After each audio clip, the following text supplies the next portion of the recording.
right, welcome back. Episode 2, we have Kyron Ford of Credit America. He's a specialist in credit repair and luxury travel. Does all sorts of stuff, is getting into real estate now, which is a great segue from our first episode. Probably need to talk a little bit about my first flip because it was mostly done on credit cards. And kind of got into the credit game myself, nowhere near as far as this man has. So we're going to go ahead and maybe start it off by tell us a little bit about you, how you got started in credit, where you're from, that sort of thing. Well, my background was in film and TV, as you know. So started right here in Nashville, fresh out of high school working on the TV show Nashville. And, I was like grinding away in that world, moved to LA. Worked on the East Coast a lot, and then, was living on the West Coast and was grinding it out super hard there, saved up a bunch of money, started my own production company. Ended up like living way above my means, in the Beverly Hills, LA lifestyle that you see. Nice. And I never really never got like too insane, but definitely messed up my credit, high balances, couple collections here and there and stuff like that. So, that business ended up being a success, but in the midst of it, it's like, you can very easily, as most people in America, I think, somebody has a saying, I don't know who it is, but somebody's like, if you make like, if you spend $1 more than you make, you're $1 over broke. That's the saying. Right. So I was $1 over broke. Gotcha. And no matter how much money I made, and I realized that was the case with a lot of people.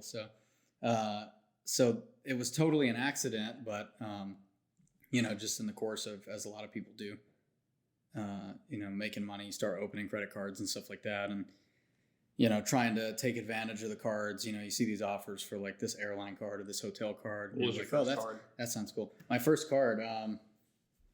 Well, my very first credit card to start building my credit was a Capital. Oh, it was a Capital One secured card. That's what it was. It was like $300. 500, yeah. Okay. Yeah, which looking back on it, knowing what I know now, I could have just as easily put $50. Right.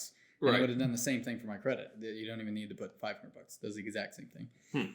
And then my first like real credit card that had any perks was the Chase Southwest card, which is a garbage card for the most part. And it seems to be one that everybody gets because they think like, yeah, I have that card. Oh, I'll just fly Southwest. I can't afford United or Delta or anything. So those cards aren't really going to be as beneficial to me. So they grab the Southwest card, which is actually way more useless than any of the other airline cards. But that was my first card. But I was thankful for that one because it built my relationship with Chase, which has been one of the major banks that I deal with a lot. Gotcha. So I know Chase has a rule that you can only open so many cards in a certain amount of time. You want to talk a little bit about that? As you know about it very clearly, the Chase 5 and 24 rule. Cool. You can only have 2 Chase. This is a manual underwriting rule of theirs. You can only have 5 cards open in 24 months. So as of today, for example, if you were to go apply for a card, and only certain Chase cards are affected by this. Some aren't, but most of the good ones are. So it's just a general good rule of thumb to think that all of them would be. But you can find which ones are affected by it and which ones aren't. But in other words, today, January 29, you would go back 2 years ago to January 29 of 2019. And if you've opened 5 credit cards within, from 2019 to 2021, January 29, any card, doesn't matter if it's, 2 Capital One cards and a Discover card or whatever. But if you hit 5, you can make $10 million a year, have an 800 credit score, and your credit's perfect otherwise, Chase will decline you. They will not approve any of those cards. So it's super important if you want to have good cards with Chase to get those first. Gotcha. Before you go over that 5. What would be your recommendation for a first card if you were? Oh, the Sapphire Reserve by far. That's like, one. Yeah. I mean, unless you're talking about business cards, that's the most useful card that Chase offers, in my opinion, by far. Gotcha. What makes that the most useful? Well, here's what I'll say. Okay, so I mentioned that I personally, again, this is just my opinion. Right. I think the Southwest card is garbage because if you go out and spend $100,000 on that card and you get 100,000 points, you can only use those points for Southwest. Right. Versus if you spend that same 100 grand on the Sapphire, preferred or reserve, you get UR points, which is Chase's point system, Ultimate Rewards. You can spend that on more airlines than Southwest. Right. So it's the same value. You can even cash those points out, exchange them for cash. You can use them for hotels, excursions, all kinds of shit that they offer. Nice. Let's talk a little bit about the factors that affect people's credit, because I think a lot of people, you know, especially if they're new to credit, and even people who have had credit for a long time, like my mom, you know, she would close accounts that she wasn't using, and you know, some of those would be like high balance accounts. So like that's pretty impactful on your credit score. And then people wonder, oh, well, you know, why the fuck did my credit go down when I've like paid my bills on time for the past 20 years? Right. Yeah. So like, let's talk a little bit about kind of those factors that affect your credit. One, closing accounts. We can start with that. Like why that's bad. Well, closing accounts, I'll start it off by saying that it's funny because I see that literally on a daily basis. People go, dude, I paid off my car loan and my credit score dropped 50 points. Like it should rise by paying off the debt, right? No, only credit card debt, credit card utilization, because credit card debt's bad. Right. Installment debt is great. That's what the banks want to see, because then you're profitable. You're a good customer. If you're carrying installment debt, whether it's a mortgage loan, real estate loan, you know, auto loan, personal loan, for whatever it is under the sun, all those are good. Because if you're meeting the payments on time every month, you're a grade A customer. You pay the bank. You give the bank its business, so the bank loves you for that. Right. And the FICO algorithm, the scoring all the scoring algorithms, there's actually a bunch. A lot of people don't know that, but all the scoring algorithms are designed to, you know, they're designed to reward people for carrying loans long term. And so a lot of times when people pay off loans early, the score drops, you know, because the magic behind FICO says, well, you know, they pay the loan too early, you know, which is bizarre. So like a person who, let's say, has 20 open credit card accounts and no installment debt versus someone who has, you know, 5 credit cards and, you know, 2 car loans that they pay on time consistently, their scores could essentially be roughly the same. Roughly the same. Yeah. Yeah. Yeah. Like, in other words, you could have like $1 million worth of loans on your credit, and one credit card with a $1,000 limit, a very measly limit, that's at a zero balance. So it's 0% utilization. Let's just say, for numbers' sake, your score is 720. There could be another person with 0 installment debt and a $900 balance on that $1,000 card, which obviously you know this, but but for everybody else who, you know, these things aren't taught. So like, people would think, oh, well, I only have $900 of debt versus $900,000 of debt versus the person in the first example.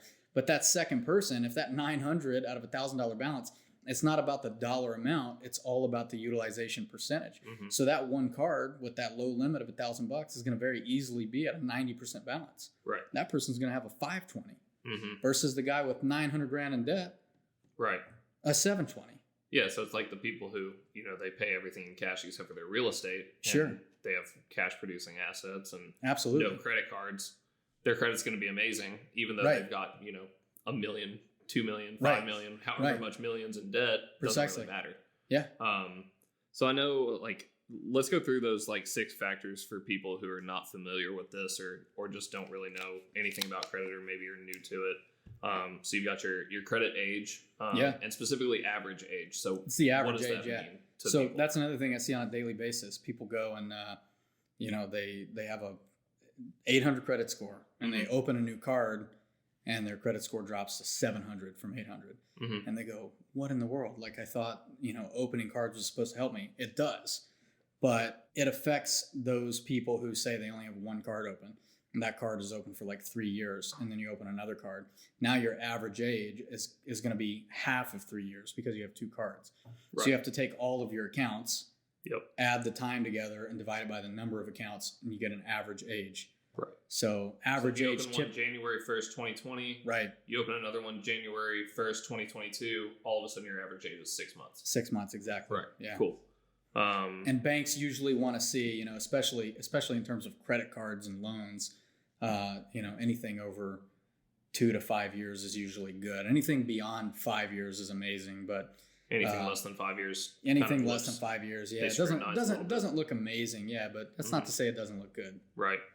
Anything under 2 years, that's when you start getting, I'm you look close a to that. little risky, yeah, yeah, because you're like me and you open up a ton of cards. Yeah, exactly. But if you open business cards, they don't report unless it's Discover or TD Bank or Capital One. Right. And actually now Capital One, they're this is kind of fucked up, but all the people who had the Capital One Spark business card prior to October of last year, it's going to continue indefinitely. It's going to continue reporting on the personal credit report.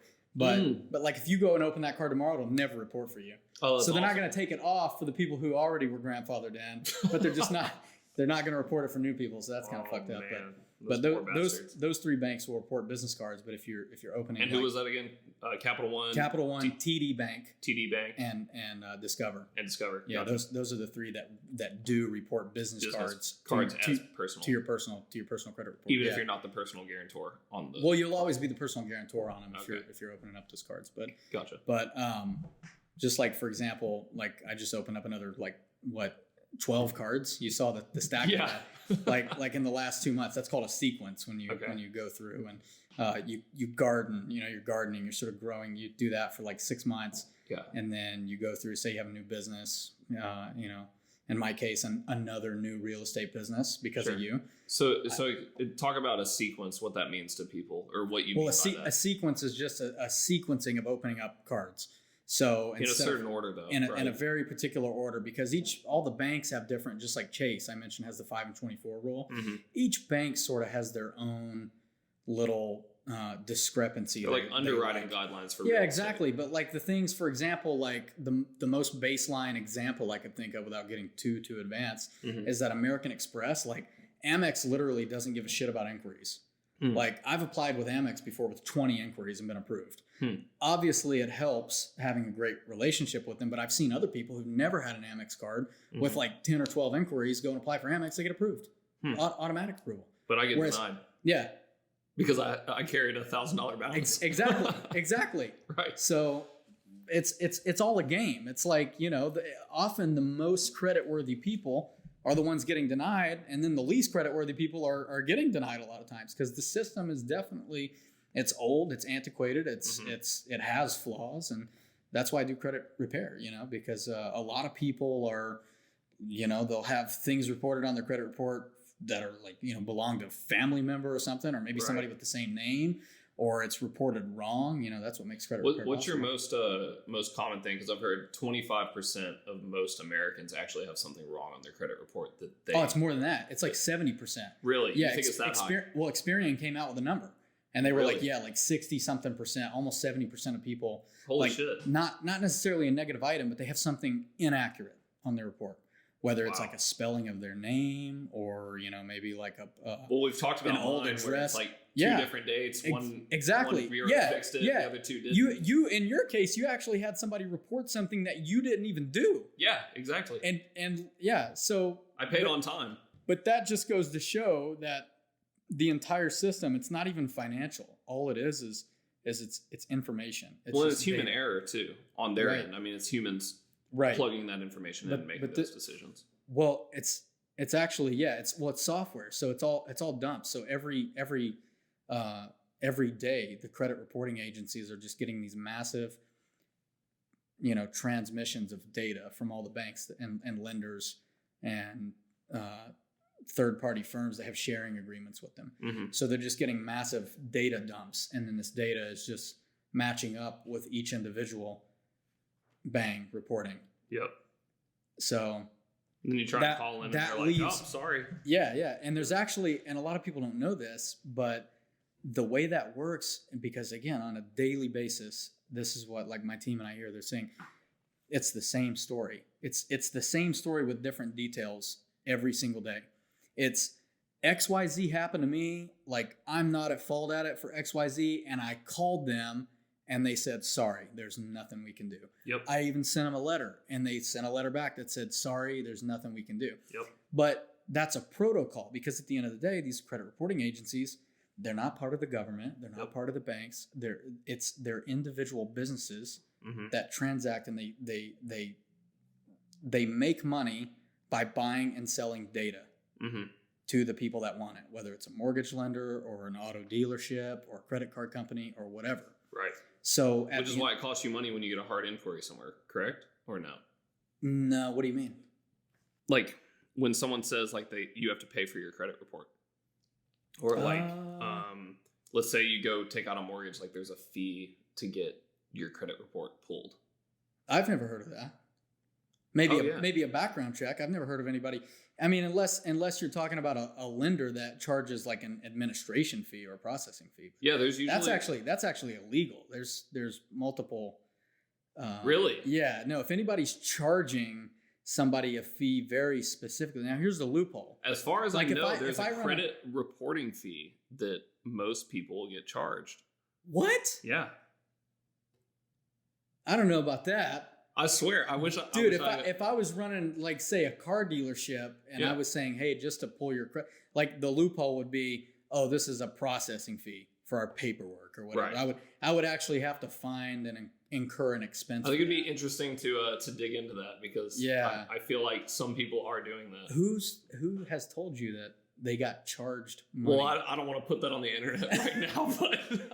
I might go back and make sure that none of that's ever happened. Definitely some illegal stuff going on there if somebody's getting charged for their...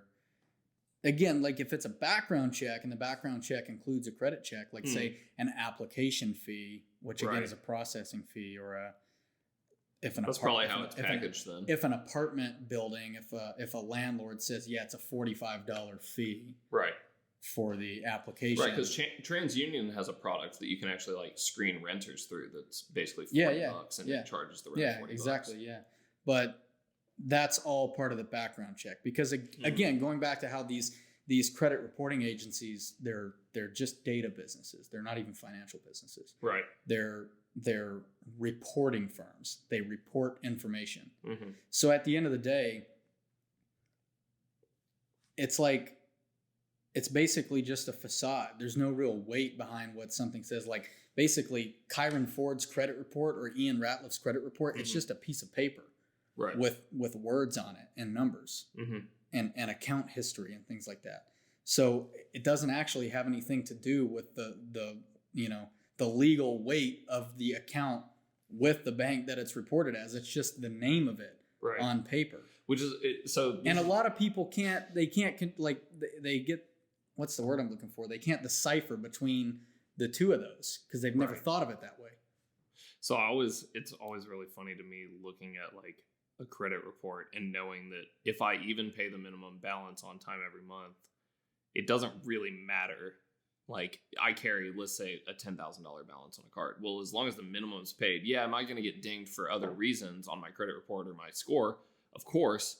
But as far as like paying on time, you don't actually have to pay toward the principal balance or anything. Like, right, not at all. You can just pay the very minimum, dude, and like be paying on time. Yeah. You can $42 on $10,000.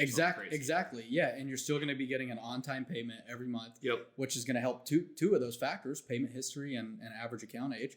Because every month that you're getting that payment reported, you're adding to your average age by having another month of a payment added. So back to the 6 factors. So we've kind of gone through age and went on a little tangent there, but now we're on payment history now. So like payment history, that's really just like the length of time you've been paying on time or not on time. I tell people all the time, like that's actually the most important. People will argue with me. That's my opinion. You think payment history? Payment history. Yeah, I'd rather see somebody, and even like if I was the lender, I'd rather see somebody have a collection, because a collection always has a story. Everybody has sort of like a psychiatrist half the time. Like, sure. Oh, well, what happened was, my dad's mom's brother's boyfriend's dog had to go to the vet. And I was trying to pick my kid up that day. And I was a co-signer. And I was a co-signer, yeah. So I didn't even know the dog. And it's like, wait, this is a dog. Yeah. You see, we took the loan for the dog because it needed like a shot because, he was going to die. And my ex-wife's boyfriend, he loved the dog, and he used to come party with us even though they was broke up. So and I'm just like, all right, copy that. So there's a collection on the report for $70 from the vet. Right. So, but there's always a story to a collection. So as a lender, I would think like, okay, this $70 collection, I'm not really going to worry about it. Mm-hmm. Think of it like in real estate. The thing we always see is collections don't prevent you from getting the loan. Right. They just lower your credit score, and it makes you pay a higher interest rate, and factors into your debt to income, because that's technically a debt, even if they're not collecting on it, or if it's charged off, or whatever else, or if you don't have any sort of payment agreement on it.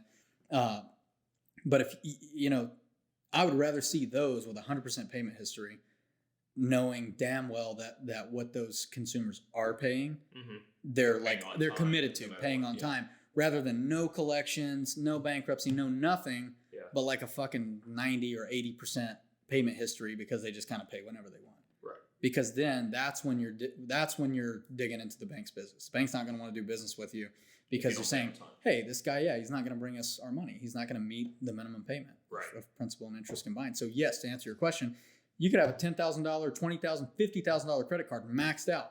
Yeah. But on the $50,000, if you're making your $3,800, it would probably be minimum payment a month, and just paying $3,800, never really digging into the principal. Which they're happy to take from you. Absolutely, they love you. Your credit interest. Your credit score is literally going to start ticking up over time. It's not going to tick up much because you're going to have high utilization, right? Which is one of the other factors. But so let's talk about utilization. Every month you'll gain like 2 points. Right. Every month, or like 1 point, and then 3 months will go by nothing, and then you'll gain another point. Yeah. Because you're still paying on time. You got 100% utilization. Right. But that's just the amount you're spending on the card. So if you have a $1,000 limit, for people who don't know, your utilization is basically the amount percentage that you spend on that card. You got a $1,000 limit, you're spending $1,000 every month and not paying that $1,000 off, then you have 100% utilization. Right. Half of that's $500. Absolutely.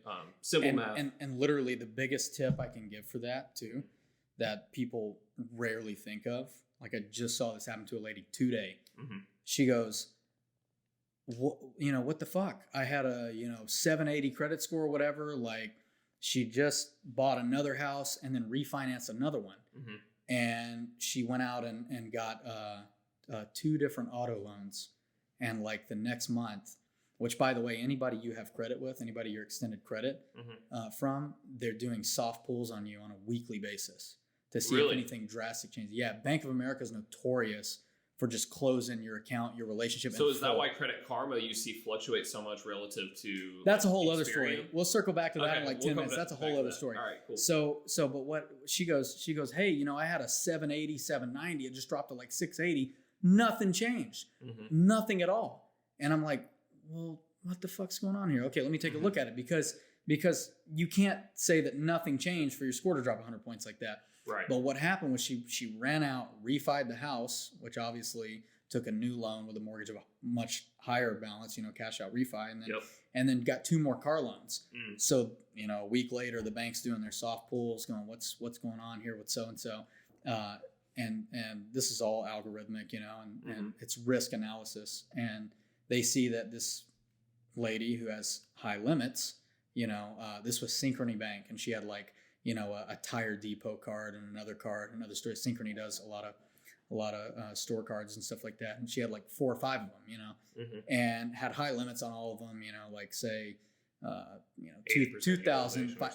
No, even less, like 10% utilization. Oh, really? Yeah. So what happens was they go, whoa, she just took on a lot of debt. Let's balance chase her. So a balance chase is when the bank sees something they deem risky, and they say, fucking drop their balance all the way to the balance they have. It's funny because that happened to me last year on 2 cards. Yeah, because you went out and bought real estate. Yeah. Liquidating the cards. Yep. But the bank, again, this is information on paper. That's all they see. They don't want a story. They don't care about a story. Maxed out credit cards. You have maxed all of a sudden moving balances. Yeah, you look like what's called a bust out fraud, which is when somebody goes and opens up. They have an 800 score, but they open up a ton of cards, and they're gonna go fucking rack them all up, $100,000 worth of shit, and not pay a dime. Yeah, that's called bust out fraud. So when these banks see this, they go, "Whoa, something drastic changed here." They ran up a balance really fucking quick. Yeah, balance chase them so that our risk is lower than it already is. Yeah. So in other words, she had all these $2,000, $5,000, $10,000 limits with like who knows $100,000, $500,000, $1,000 balances or whatever. So very low utilization, but she takes out 2 more car loans and does a cash out refi on a home. Right. The bank sees all this new debt added. And of course they have an income on file for when she opened those cards. So the first thing the algorithm does is it calculates the new DTI, and if the DTI is very risky, they will automatically regenerate a new limit, aka the balance chase. So they dropped all of her all of her limits down on all those cards to what the balance was. I was just about to say probably just above what that balance was. Just above. Yep, Yeah. that's what happened to me. Sometimes it'll be lower, and this is actually illegal too. So that be did careful. happen to me on my Chase Southwest. Yeah. So say you have a $10,000 limit, $1,200 balance, and they balance chase you to 1,000. You're now 102%. Or sorry, 120% over the limit. It's like almost a 20 grand limit on my Southwest and then Chase won't do this, but other banks will, and I won't say the names of them because they'll come after me and sue me because that's what they like to do. Because I sue a lot of them, and I'm pretty sure I'm all over. Maybe LexisNexis. I don't know the banks know I fight for people, so yeah. They're not a fan of you. Yeah. I'm the bank's worst nightmare. Well, for other people, not for me. The banks love me. They love Kyron Ford, but they hate Credit America. Yeah. So, anyway, what I was saying is some banks will even nefariously drop that so that you're over limit, and then they'll command that because they have the ability to command the over limit immediately as part of the minimum due, and then if you don't meet the minimum due with the over limit, they can charge you another fee. So let's say your limit's 10,000 and you're at. Or your limit's 15,000, you're at 11,000. They drop it to 10,000. 10,000, you're now 110%. They can require you to pay the 1,000 over. Yeah. Bucks. Now they won't do that. They're more likely. It's more likely. There's a major bank in Las Vegas where I live. Okay. Everybody knows the name of it. It's the only bank in Las Vegas.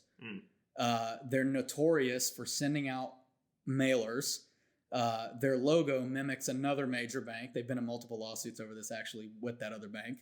Oh, really? And they're notoriously known for doing this, and they'll charge another $8 fee. And funny enough, you can go to usbanklocations.com and you can see all public information on banks' earnings, their assets. I think I showed you this website. We're at the brewery. Run this back for people. Yeah, because you kind of ran through that quick, but tell them the website again so that they can look up banking information. The website is US, is in United States, banklocations.com. Right. And you can find assets, what they do, what they have on hand. You can literally, this specific bank I'm talking about is the 6th largest ROE, return on equity, bank in America, believe it or not. And they only do one thing. They give out $300, $500 credit limits, and they collect fees. That's crazy. And they're ranked 6th in the entire United States on return on equity. They have a 60-something. You go look at it, 60-something% ROE. I was gone. Interest on I was gone for 3 months, right? When I was over here and I was in New York City and all these places, and I got back home to Vegas, and I was like fucking going to get my haircut or something. I drove by the bank.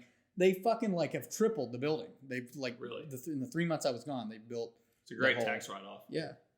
It's Credit One Bank, by the way. I don't even care anymore. So they won't sue me. All right, so we've been through age, payment history, been a little bit on utilization. Let's talk about hard inquiries, derogatory marks, and then total accounts and why those three are important. We can start with hard inquiries. Yeah, hard inquiries. Okay, so hard inquiries, what everybody's scared of. People go, oh, God. Yeah, everyone freaks out. Oh, God. Okay, it's people the most freak minimal out. Thing it's on hilarious. Your report. Yeah. I literally, I've had 30 or 40 hard inquiries on my report before. Yeah. And then you just ask for verification. And if the credit reporting agency can't verify it, they delete it. Well, there you go. So run that back for people again. Say that to people again. I don't know why everybody's so scared of a hard inquiry. They don't even affect you that much. It's 6 points. Here's max. what happens. Yeah. So the reason the general public thinks that hard inquiries affect them negatively is because they get 6 or 7 hard inquiries and then they start getting denied. They're not getting denied because of the hard inquiries. Right. They're getting denied because they have those hard inquiries in a short amount of time, and the banks deems them more risky because they're shopping around for so much credit. Right. Well, and a lot of times those banks aren't issuing credit, so they've asked exactly, 7 especially banks for last year, and when 6 of them got denied. So why would the 7th one give you credit now that you've been denied 6 times? Exactly, right. Precisely. So you get to a point, and again, daily basis. I had a guy today send in a message to us, and he's like, hey, he has a 550 or something, and he's like, He's like, yeah, I want to open like these 2 cards. Can I go ahead and open them, or should I wait? Mm-hmm. And I jokingly said, and this is like why people love me, because sometimes I'm very professional, but I joke with people. And that's why I have a reputation. That's why people love me. Sure. So, and I go, dude, I'll write a brand new contract on the side for you that says that if you get approved for either of those cards, doesn't even have to be both. Yeah. One, I'll do the credit repairs free, and I'll cut you a check for $10,000. And he's like, oh, okay. He's like, yeah, so it's pretty safe to say I'm definitely not getting this card. So I'm like, no, there's no way. Yeah, you're like, I'm definitely. I mean, not. unless you get a co-signer, but you know, right. So cool. Well, let's talk about the derogatory marks, and because that's super important, and collections, charge-offs. What's the difference? Yes, in my opinion, that's the second. That's the second worst behind payment history. Okay. Payment history being whether it's on time or late. You know, negative items are the next worst. Mm-hmm. You know, so collections, what kind of negative items can you have on your credit report other than bankruptcies, repossessions, liens? Okay. What's that? Child like your care? crazy guy the other day who was trying to get his mortgage lien yeah taken off somehow. Yeah, there's a whole. I've seen it all, dude. Yeah. So, I've literally seen a credit report with over 100 hard inquiries. So for all of you guys out there insane. Who are like, oh God, another hard inquiry, you know, like, and another thing. So, you know, I talked a little bit of shit on the FICO algorithm, but one thing that's cool about it is, especially in the new models actually have a lot of really cool stuff, which we can talk about. But yeah. one of the things that people get worried when they go shopping for a car and they're trying to rate shop and all that, they'll go and they'll get like 4 hard inquiries or something. Mm-hmm. You know, the algorithm is smart. It can see that if it's, you know, Nashville Toyota 4 times, it's not going to weight that as 4 hard inquiries. Right. It's gonna list as 4 hard inquiries. So in any manual underwriting, it'll see that, but FICO will basically weight those as 1, which is a good thing. Interesting. It looks dumb, but it's not. Yeah. And how many? So there's a bunch of different FICO scoring systems too that people don't know about. People hear, right? Yeah. There's auto score, FICO. Mortgage score. There's multiple of each too. Yeah. Yeah. And so people don't really understand. Let's circle back now because I'd mentioned Credit Karma a little bit ago, and so Credit Karma score versus like FICO score. Yeah. So Credit Karma is. I saw a funny meme because the credit repair industry is small, and at least for all of the legit guys, all of us who are actually licensed and use attorneys and things like that and do it properly. It's a very small community, you know, like a lot of people go to the CDIA and stuff. And one of the guys, he always shares funny memes. And I saw, this was actually, this was today, this was this morning. It said it was making fun of Credit Karma. And it said that the customer said, or it said Credit Karma, your score is 800. Dealership, man, yo shit is 350. So Credit Karma is known as the FACO score. So instead of the FICO, it's known as the FACO. Right. Because it's Vantage 3, right? Yeah, that's because Credit Karma doesn't have the rights to FICO. Right. That's what FICO is. FICO is literally nothing but a trade secret. It's just IP. FICO's its own independent scoring system. Right. Correct. It's the Fair Isaac Corporation. Yeah. So they developed the software and they essentially just license the scoring to banks and institutions to be able to use that. Right. So as a way to assess credit worthiness on a consumer. And you know, TransUnion has their own, Equifax has their own. They have multiples of their own. Which is why people's scores go up and down, and they have maybe a different exactly. Equifax or they're looking score, and they don't understand why. For the general public who are using Credit Karma, Credit Sesame, Experian.com. I'm drawing a blank. Wallet Hub, you know, all these apps and stuff. Sure. It depends on what those companies have sharing agreements with, who they have sharing agreements with. So they might look at Credit Karma and see a 720, and then they look at Experian.com and it says that, you know, they have a 780. Right. And there's also, it's really simple, but a lot of people just forget to even look at the dates on stuff, and one report is different from another. And as we've talked about, you can see how drastically your score can be optimized just by in a certain situation, maybe paying $50 down on a credit card is going to increase your score by 100 points. Yeah, and I tell people just in the real estate industry, most of them who come to me and they're like, my score's a 720. I'm like, okay, was that on Credit Karma? I'm like, okay, you can bank on your score probably being 680 on average. You should probably go, and I'm unaffiliated with FICO, but you know, the best place to actually go and get your scores when you're ready. And if you want to be a super pro in terms of, you know, you're ready to go out and buy a car or buy a house or buy real estate or whatever. I was actually going to mention this tip when I was talking about the hard inquiries, but the best thing you can do so that you're not actually getting like a ton of hard inquiries, and it also gives you a lot of negotiating power too, to look like you know what you're doing, is specifically for a car to go out to just go to a credit union and get a pre-approval from a credit union. And then you can go to the dealership with a check. That's okay. So this is a great segue into like how I flipped my first house, how I bought my first house and stuff. Because this is literally what I did. So I was. Oh, I was just gonna say really quick. Sorry. Oh, go ahead. To be a pro, you know, so that you're not like, oh well, my credit score on Credit Karma. Credit Karma is only good for like a generalization. Like I'll open it every 7 days just to see what's going on. Sure. But I don't trust it or use it any far beyond that. If you want your actual FICO scores, and it's expensive, it's like $40 each time you want to see what it is, but you'll get them all. You'll get FICO Auto, FICO Mortgage, FICO Bank Card, which is what credit card companies use, or banks in the sense of giving out a credit card. They'll use the bank card score. You can see insurance scores as well. Is to go to myfico.com. Cool. And just pay the $40 and you'll get every one of your FICO scores. And you'll get FICO 6, FICO 8, FICO 9. These are all different versions of the scoring algorithm. Well, when they have new ones that come out, just like now there's something called the resiliency index, which was it was already in the works. It's been in the works for the last few years, but it's important to know which the whole COVID, which one people are using too. Like mortgage lenders are using like FICO 8 and 9. On exactly, and a lot of times you could go to a car dealership and they could be using a super outdated one from like 15 years ago. Yeah. So they might approve you, and then you try to go get a mortgage. Right, try to go get a mortgage, and they're like, "Whoa, yeah, your score's much lower." Yeah, because there are many more factors. You know, the scoring algorithm improved; it got smarter, and Right. So I'll circle back a little. There's another super secret tip: if you can find out which dealerships use exactly which scoring system, older scoring models. You could get approved for whatever stuff. You want. Yeah, go buy a Rolls Royce tomorrow. Nothing wrong with that either. Yeah. So you mentioned going to like a credit union. It's just playing the cards, to your favor. Yeah, exactly. Yeah, that's all it is. It's like knowing you got an ace in your back pocket. Absolutely. Yeah. Which who wouldn't love to have an ace at the blackjack table? For sure. Absolutely.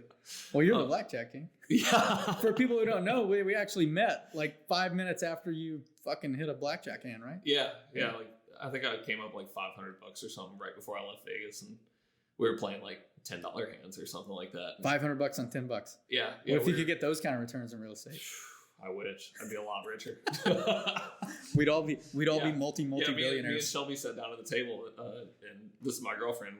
We're sitting there, and she'd never played blackjack. So before I met Kyron, we sit down, and I'm like, all right, this dude Kyron, who like we've messaged on Instagram about credit, blah blah blah. Like, he's gonna pick us up and drive us to the airport. And she's like, okay, cool. I'm like, come sit down. Let's play some blackjack. Oh, you guys were on your way out already? Yeah, literally. Like, I had, like my bags. Your fucking luggage with you? Yeah, literally. At the table? Yeah. Like walk out of the hotel room, like check out of the hotel, go sit at the blackjack table. Oh my god. I hand Shelby $50. I take $50. We both put it down on the table. She loses all her money. I'm sitting there. I go down to like $25 and then came up $500. That's fucking epic. And then we cashed out and left and came and got in your car and went to the airport. That's awesome. And then we went to the Centurion Lounge, the American Express Lounge. Yeah. So we had free lunch, free drinks, free everything. Buffalo Trace. Yeah. Yeah, that was good. Yeah. Free whiskey is always great. A little Angel's Envy right now. Yeah. All right, so I'm going to circle back again, back to my first flip, because Kyron mentioned the credit unions and how good it is to go get a car approval from a credit union. So for me, I've been in real estate for roughly 2.5, 3 years at this point.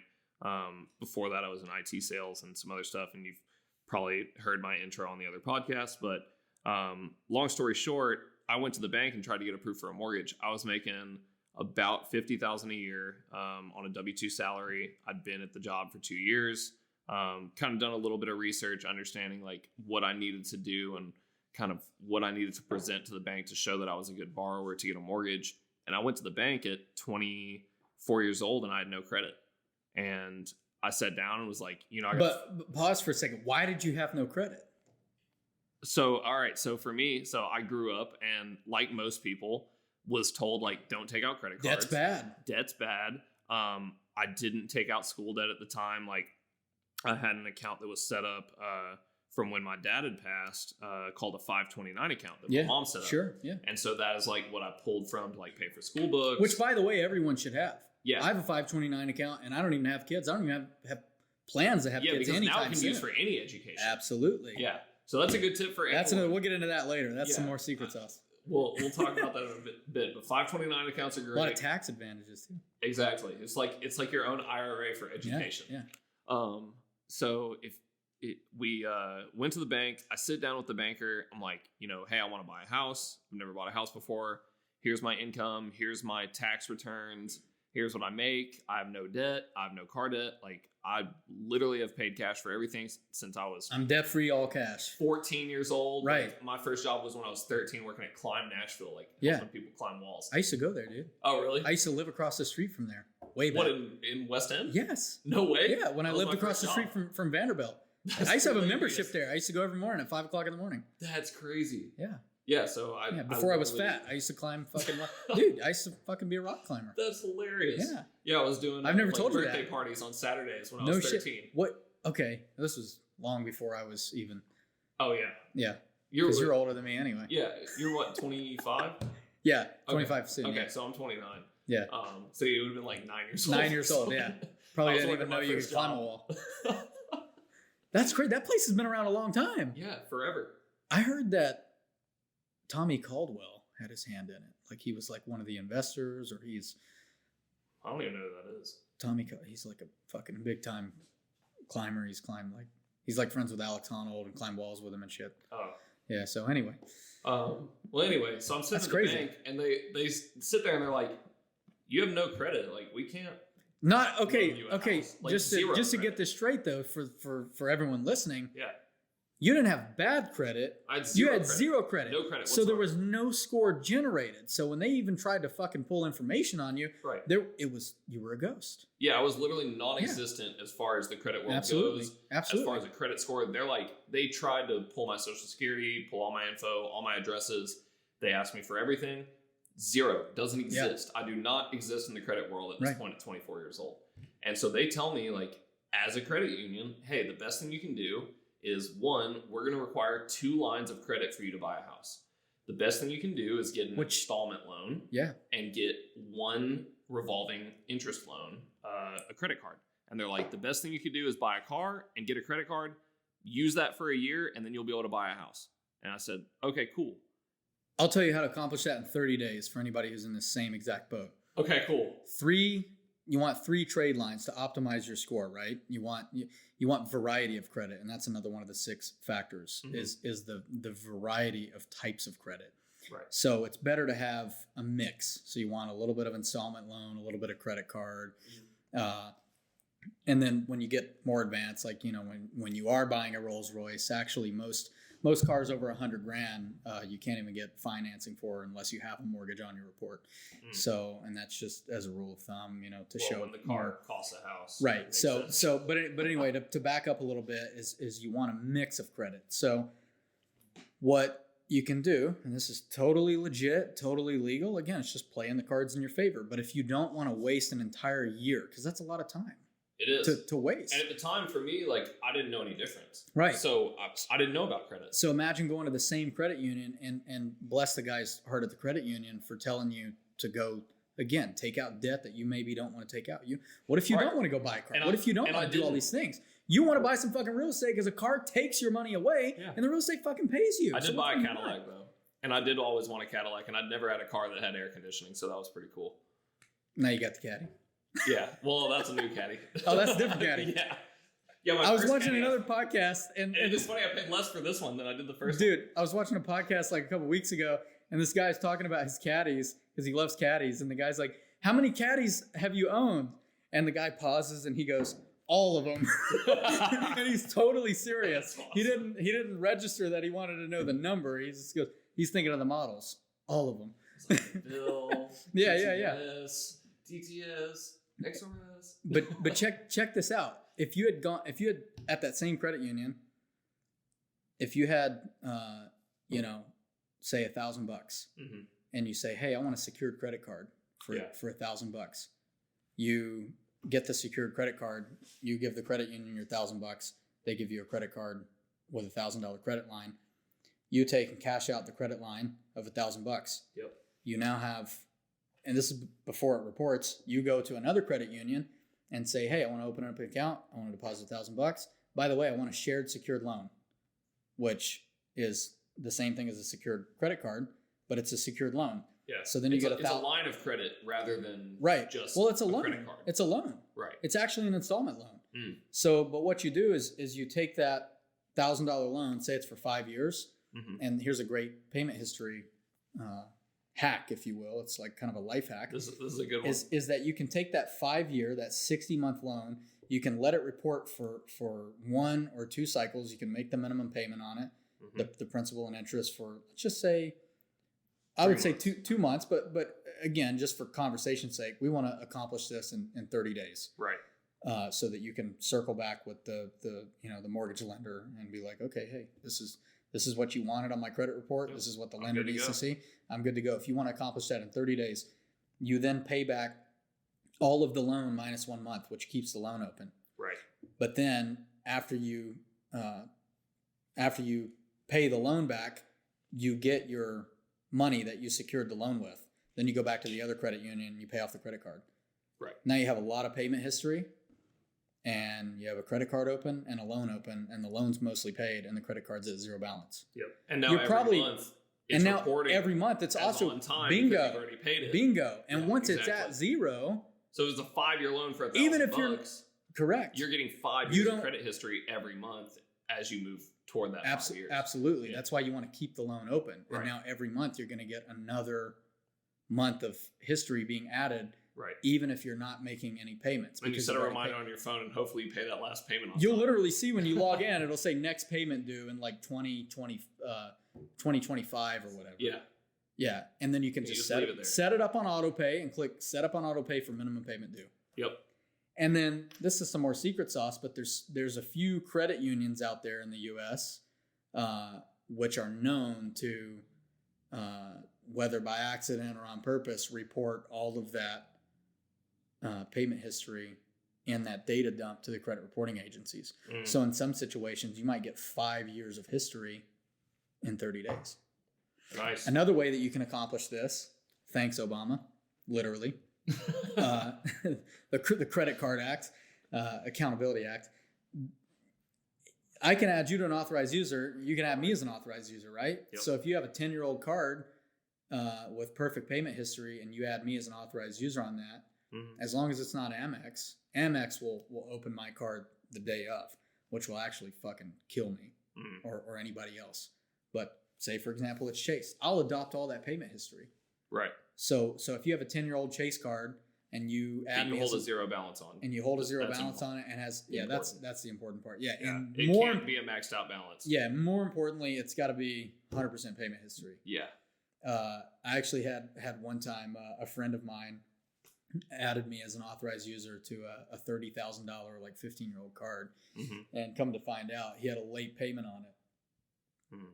and he thought it was all good, mm-hmm. and it would have majorly helped me, but it ended up hurting me more than it helped me. But of course, I just went and filed a CFPB complaint against the credit card company and said that they were never late, and the executive team came back and kind of gave us some pushback, and they didn't want to deal with it, so they said, well, as a goodwill, we'll correct the late payment. And there you go. They did, and it ended up helping me in the long run. But let's get into CFPB stuff. Hurt me for a little bit. Here in a second. That's your best friend.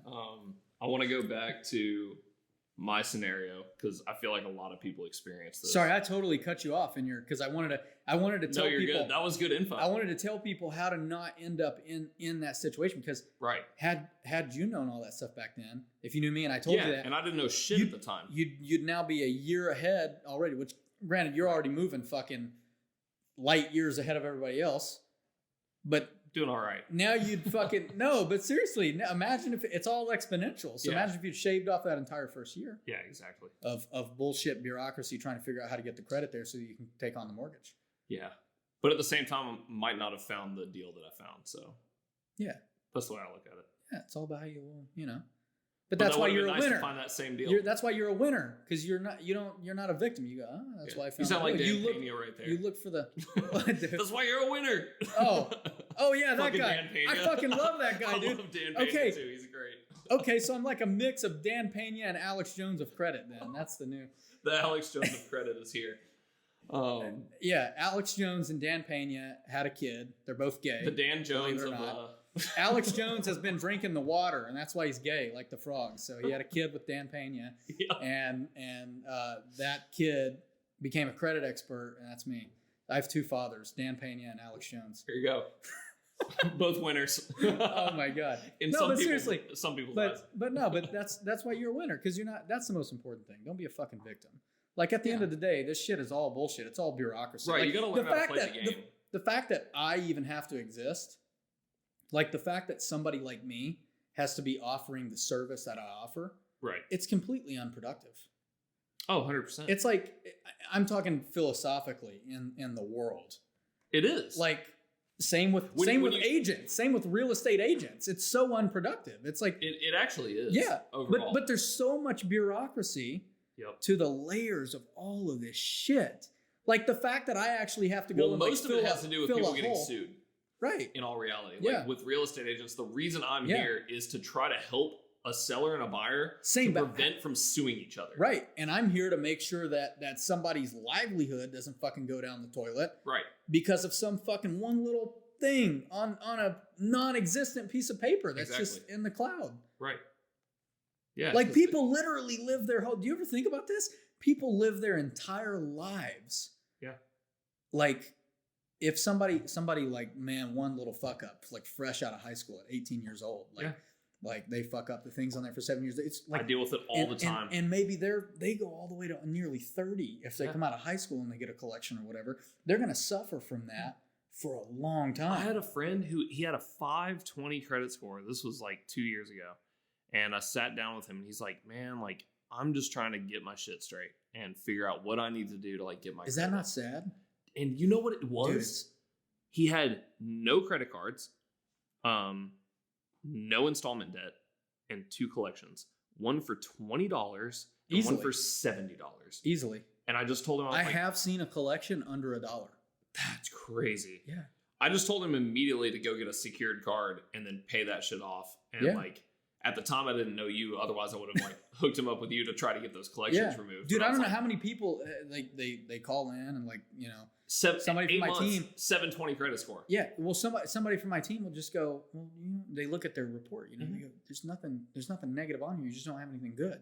Yeah, and your score's like fucking just plateaued at 650 because you're just it's never maybe, maybe they had like a student loan or something, and the student loan's been paid all the time. But they got nothing else. Yeah, and they go, "We're probably paying all interest on that too. Not paying it all." Right, that's a whole other conversation we should have too. But that's a racket. And I go, "That's totally a racket." So we'll say, hey, what about your mom or your dad or your brother or your friend? They don't have a credit card? They add them as an authorized user. They come back. Like sometimes with the authorized users, depending on when the bank will report it, you know, they might get lucky and it's just we talk to them a week before it gets reported. Yeah. They call back a week later. They're like, dude, my credit score is fucking 750. Yeah. A week later. Yeah, it's nuts.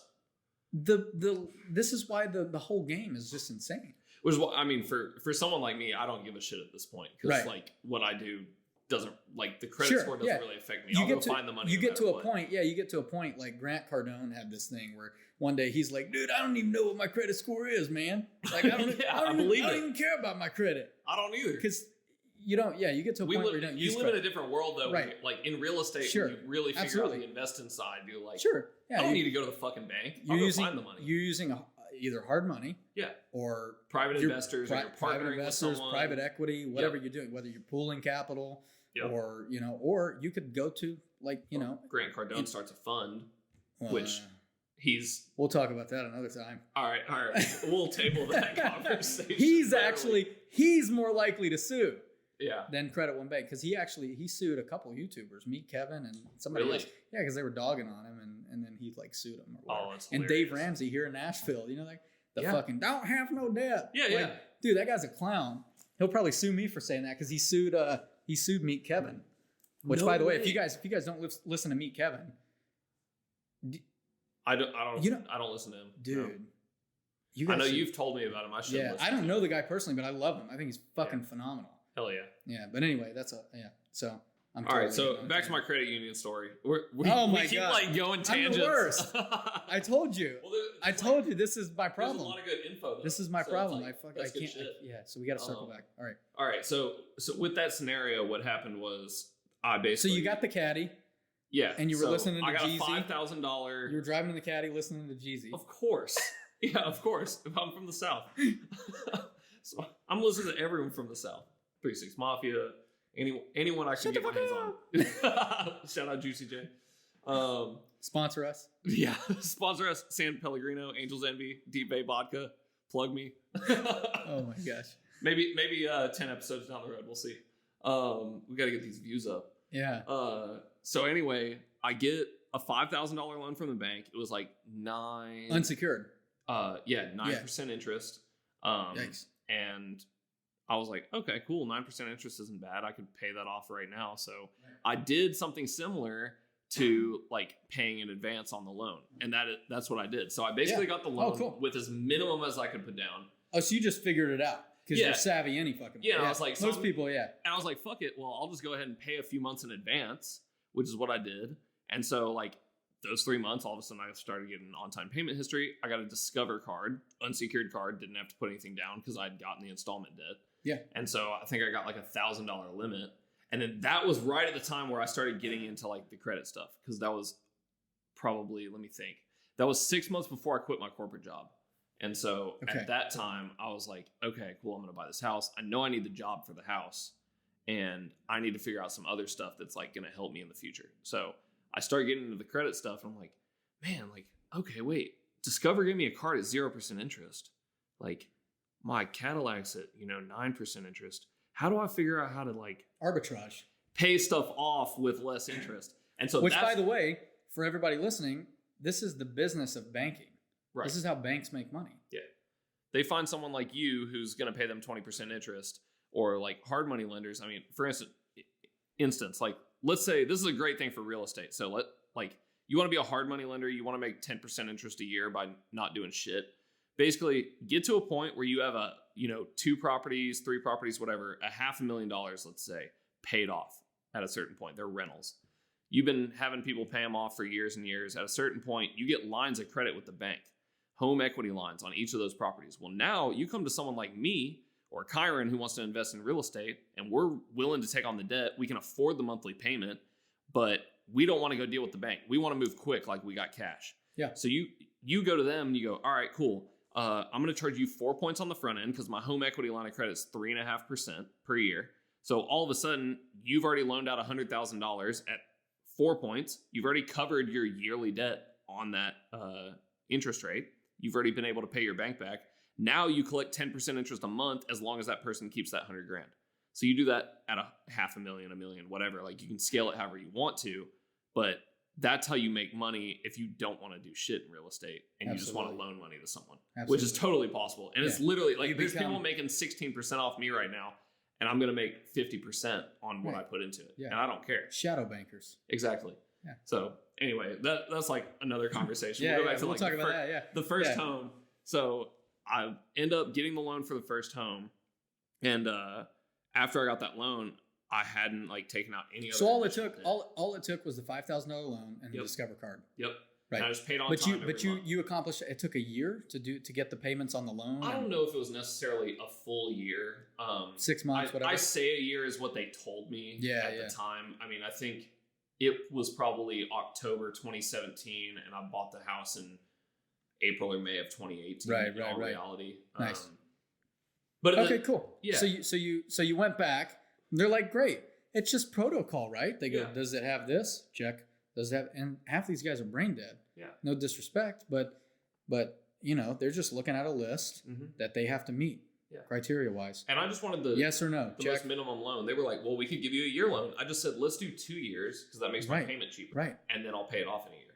Which after I got the house, like that's what I did is then I paid off the car and put the money toward the house and started working on finishing out the house. But that's when I really got into getting cards and shit. Just to bounce back, so you took all the 0% money from Discover, and you paid down the debt on the 9% loan with the 0% money to save yourself money in the interim. Not necessarily, but what I did with that is I would use the Discover card for things I was going to pay for cash no matter what. And then I would put that extra money to float myself for 30 days. Sure, yeah. And put that toward the car payment. Yeah. So I would give myself basically a net 30 individually. Right. So sure. like now, if my payment just hit. You became the middleman bank between two other banks. Right. So I was like putting my card, I need gas. All right, cool. Gas. Right. Like, I need food. I want to go have drinks at the bar. Like, cool. I'll put it on the Discover card. But now like that gives me 30 days. But imagine now take that and have $250,000 in loans and $250,000 in credit cards, and then floating yourself $250,000 on net 30 terms. Yeah. And that's essentially what I did with the first house. Yeah. So with the first house, I took out like all the shitty credit cards. You know this. Like you can look at my cards. First Premier. Yeah, I didn't take that one out. No? No, I don't have that one. I'm like the Amex Blue Cash. Oh, well, that's not shitty. That's great. Chase Sapphire Preferred. But there's nothing wrong with those. No, because you're building. I mean, those are two of the best banks right there, at least in terms of the credit card market. So I think I forget what the second card was. The second card was Chase Southwest. Yeah, and the only reason I got that was because I could get 50,000 points. So that whole first year that I got these cards and like lived in that shitty ass house, I was traveling for free. Sure. Yeah. So went to South America, went to Canada. This is super widely known for a lot of people, but with this for the Southwest card, you need how much was your bonus? You said it was 50,000 points, and I had to spend $3,000, which was easy. It 40? Was it 45,000 points? It was 50,000. 50. Okay, I could be wrong. I'm not sure. I know it was 50. Yeah, I think they dropped it to 45 because there used to be. I don't know if it's still around. I did this like 4 years ago and had the business card, Southwest Companion Pass trick. Yeah, this is pretty widely known now. They still have it open. Anybody can do it, but you could go in the same day and well, what's great about Chase too is any hard inquiry in one day, they just use the same pool. So if you apply 2 or 3 times, I wouldn't go over 2, but if you apply twice in one day with Chase, it's just one hard inquiry. They use the same inquiry, and a lot of banks do that. But you could open the personal card and the business card on the same day. Yep. And I wish I would have done it. Combine the sign-up bonus points, and then you got to spend like a few extra bucks or something. Yeah. And you can take all those points you get from both sign-up bonuses, combine them and purchase the companion pass, right? Which then allows you to designate anybody you want for 12 months, and you can for fly 12 full months, and anytime you book a seat on Southwest, they get to fly with you for free. Yep. So it's great for anybody who has like a mom or dad or sister or brother, husband, girlfriend, whatever that they want to fly with. Yep. Essentially, it's unlimited. So every $60 Southwest flight you book, you get another person for free. So it's even better if you find somebody you're going to split the cost with. Yeah, and every time you guys buy a $120 ticket, it's now $60 a piece, and you guys can fly all over the place. Exactly.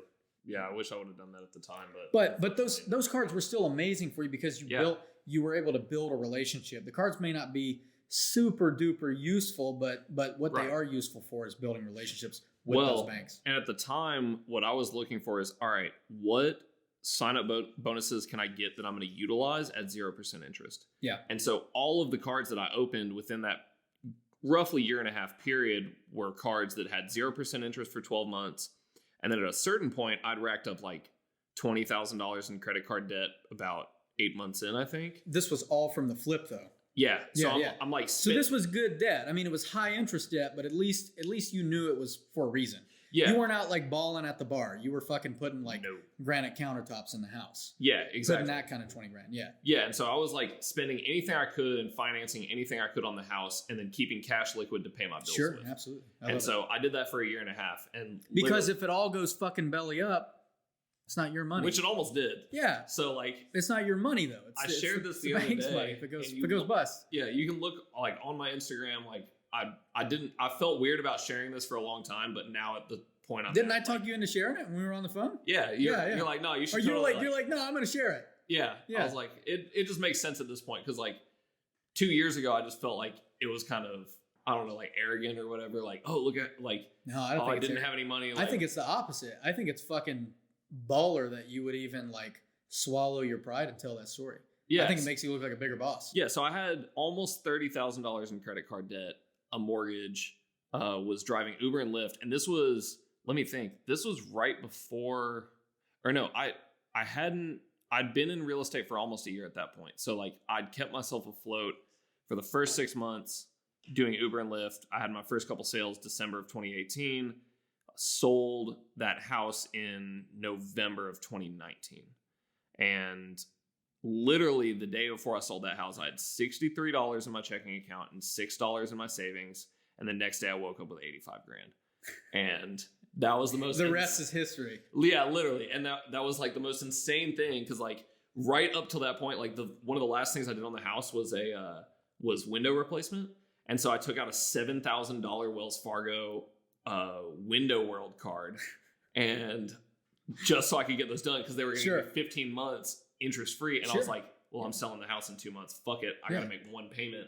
Right. And now all of a sudden I can like make that money. But which then you look great to Wells Fargo. Yeah. It's like you ran up $7 grand, paid it right back. I closed my checking account. Let's give him another $7 grand. Yeah. That's what happens with these banks. The more money you rack up and spend, the more money they'll give you. And eventually you'll look up and you'll have 30, 40, 50 grand worth of lines with each bank. Mm-hmm. And that's about what I racked up total before I sold the house. Is I had about $50,000 available to me to spend at any time. Yeah. Granted. With just Wells Fargo. No.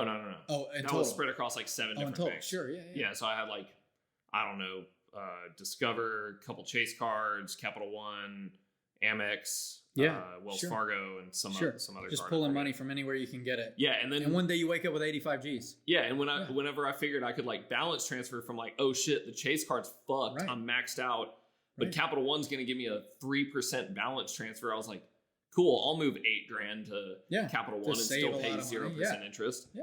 So anyway, that's great capture from Capital One. Yeah. I love it. Shout out to all the cards that actually.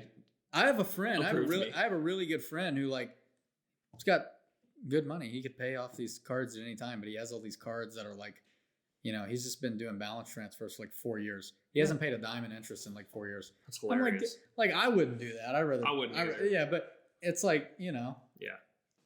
It's just funny how you could totally, if you just play the game right, it's just to prove a point. Yeah. That like, I can just let the bank take on this the brunt of the financial burden. Yeah, sure. Yeah. And every time, he's still sitting at like a 740 or something, he's able to live life and do what he wants. That's all I do now. Yeah. He's not, but he's not actively like you and me where he's like out, like hustling like crazy. He's more of a kind of like, laid back, living luxury. The other day, someone was like, you've been doing really well. I was like, yeah, I'm $1.1 million in debt. Yeah. They were just like, I know. What? Yeah. Dude, it's like, I love the story though, where you're like, I had, $40 or $63 in your checking account. Yeah. You woke up the next day with 85 grand. It's like a good game of Monopoly where you're like, you're running out, but you knew that you made a good move somewhere in the game, like maybe a half hour before in the Monopoly game. So it's like that point of Monopoly where you land on the right opportunity at the right time. You land that piece on that spot. Yep. And just the whole fucking thing pays out. And you go from almost losing to like fucking just busting everybody else at the game. Like I literally didn't have the ability to pay my mortgage the next month. Like on December 1st, like if the house didn't sell, I was like gonna have to be Ubering for 11 days to get that mortgage paid. Right. But to go from that end of the spectrum to like, okay, now I have 85 grand cash. Yeah. Let me take all this shit I just learned, all these skills. Let me move forward with those trucks and find out how to deploy this 85 grand in a savvy way. Right.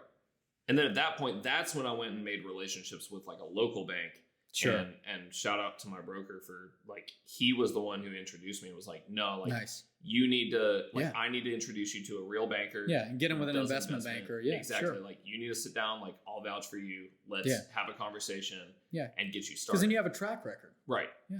And then we sat down together and like, you know, I kind of telling my story. Like, obviously I'm sure I looked like a pretty risky borrower at the time, but I'd paid off half that credit card debt. I did carry, I think about 12, maybe 15,000 in balances still.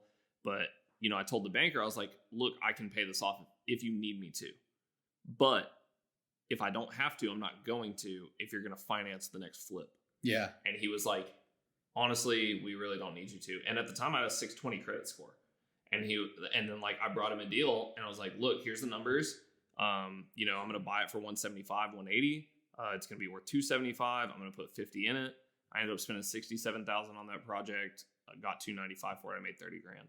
Yeah. And like now I have a track record with that person and they like see what I'm doing on the outskirts and they're going, sure, cool. Yeah. Just bring us whatever deal you want. But isn't it amazing that conviction alone gets you that far? Oh, for sure. Just by showing up, because nobody else is showing up and sitting in the chair at their desk. Right. And talking to them. Yeah.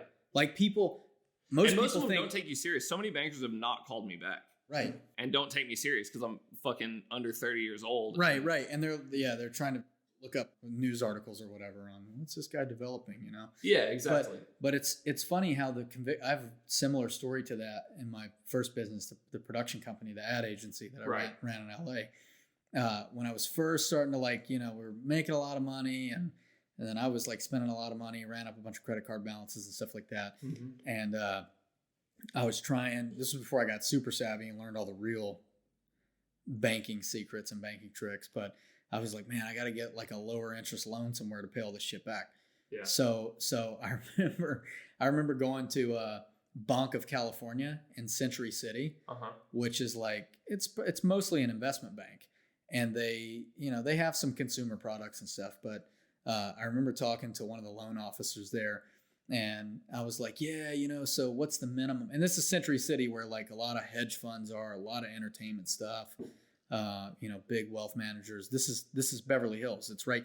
You go across Santa Monica Boulevard and you know, that street is what separates where the Beverly Hills Country Club used to be. And now where all the big towers are that are in essentially the financial district of West LA.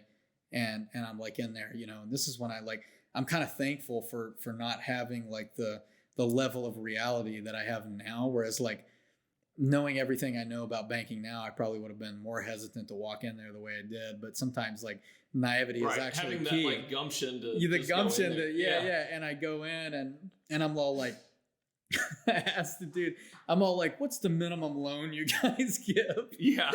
And he's like something like 10 million or something like that. And I was like, oh, like, well, you know, I'm an entrepreneur and this is what I do and this is what I do. Yeah. You're selling yourself. I'm gonna be a fucking billionaire one day and you're gonna be thankful that you even ever dealt with me, and you know, because it's people like me, you know, just talking a bunch of shit. Yeah.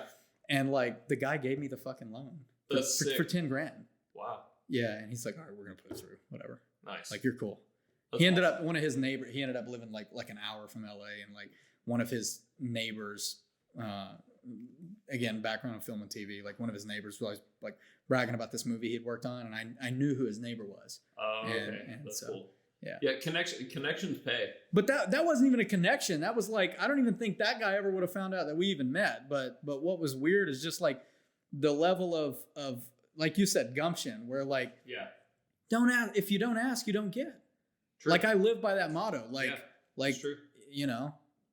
Yeah. For all what's the worst? Somebody says no. Want to start a business? I mean, or like whatever they want to do. Like just go do it. Like Now we're really sounding like Dan Pena, but no, it's so true though. Like I try to tell this to people. Like so many people come to me all the time. Like, how do I flip my first house? How do I do this and that? I'm like, I literally tell them the story about me living in like a house, and like I have some photos to show this. Like literally fucking 6mm plastic over my bedroom door. And like the bathroom floor torn out, and like shopping at Planet or fucking showering at Planet Fitness. Yeah. Like that was like my reality for a year and a half. Yeah. And people are like, oh. Or like, I don't.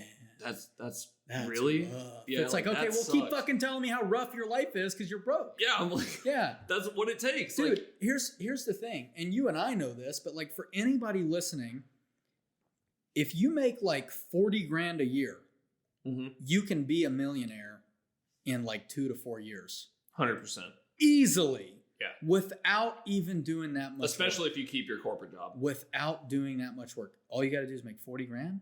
Yep. You just gotta fucking be humble. Yeah. Quit buying fucking coconut water, dude. Yeah. Like, what the fuck are you guys doing? Yeah. Quit going out buying and fucking $8 coconut water and fucking like, you know, eating out and going to the bar is the number one vice for 99% of people. Dude, it's just like, go swallow your fucking pride. Yeah. Nobody gives a shit. Like, guys that make millions and millions of bucks, they don't give a shit that you live in your fucking, $2,000 a month, like fucking cool apartment building with the fucking pool. Like, and in 10 or 15 years from now, you're not even going to fucking remember. Right. Get rid of it. Yeah. Go fucking stay at your mom's house for a little bit, bank some fucking money, get your own cash, get some more fucking credit, buy a fucking duplex, spend more fucking living at the duplex than your fucking rent costs. Right. Quit eating all the fucking time and quit paying for dumb shit. Yep. Like, quit going to Bed Bath & Beyond and buying fucking glasses so you can fill your nice apartment. Yeah. Swallow your fucking pride and just start making some fucking money. All you got to do is make like, dude, you could probably do it making 20, 30 grand a year. If you're willing to fucking crash at somebody's house and fucking... If you don't have kids, like if you're single and even like if you don't make a lot of risk. Money. Yeah. Like, you got to think, like, let's say $500 a month, which, like, in all reality, $500-$600 a month for rent in Nashville if you have roommates is possible, like, in a big city. That's possible in 95% of America. Yeah, I mean, if you're in San Francisco and LA, that's what's funny, though. People are like, oh, it's not possible. It's just rent's so expensive here in LA. Well, get the fuck out of LA then. Yeah. You don't deserve to live in LA. Yeah, come to Nashville, let me sell you a house. Yeah, you don't deserve to live in San Francisco if you can't afford the rent. Right. Yeah, because there's no reason for you to be there unless you're specifically there for a certain opportunity, like a certain industry. Back here. Like a certain industry. Like if you're in tech in San Francisco, that's fine. But if you're in tech in San Francisco, you can probably afford the rent. Yep. If you're in entertainment in LA, you can probably afford the rent. If you're in finance in New York, you can probably afford the rent. Yep. Otherwise, you don't have any fucking. Yeah, if you work at Starbucks, you don't have no reason. You don't have the privilege to live there, and people need to swallow that. You don't have the right to live in those. Sorry, not the right, but you don't have the luxury to just be able to live into those places, you know? Right. Don't be Unless so fucking you're working entitled towards something. And absolutely. Yeah. But that's my whole point. Right. But if you're just trying to live there just to live there and just like experience the city, like, sure, go do it for a year, get it out of your system. But like, if you're there 5 years down the road, unless you just want to be a bum forever. I mean, that's fine too. Working at Starbucks, like, or I mean, nothing against that. Like, I mean, people who are bartenders and stuff, they make good money and like, that's great. But like, I think if you're a bartender, you can become a millionaire easily. Definitely. So many bartenders I know are making six figures or at least 50, 60,000 a year, and they don't claim any of it, and they spend it all. Yeah. They literally spend it all as soon as they get it. That's another thing that fucking like drives me insane, dude, is everybody's like, oh, I don't want to pay taxes. I don't want to pay taxes. I don't want to pay taxes.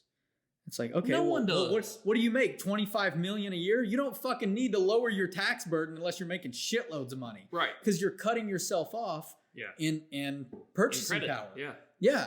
Exactly. So if you if you're trying to get investments or you're trying to get lines of credit or loans or something to arbitrage, then you're not going to have any access if you show your tax return and you wrote a bunch of shit off and you make $7,000 total. Yeah. And obviously COVID's different now, like with everything that happened in those industries. But like before that, I mean, like I know my girlfriend at the time, I mean, she's making fucking $60,000, $70,000 a year probably, easily $1,000 a week cash and claiming like $18,000 a year. Right. Like you'll never get anywhere. Most bartenders. They'll never get anywhere. No. Until they start claiming it. And the bank goes, whoa, you make a lot of money. Yeah. And you got to bite the bullet. Let's see your bank statements. Put it in your bank account. Yeah, you got to fucking bite the bullet at the end of the year and write that fucking $10,000 check to the government.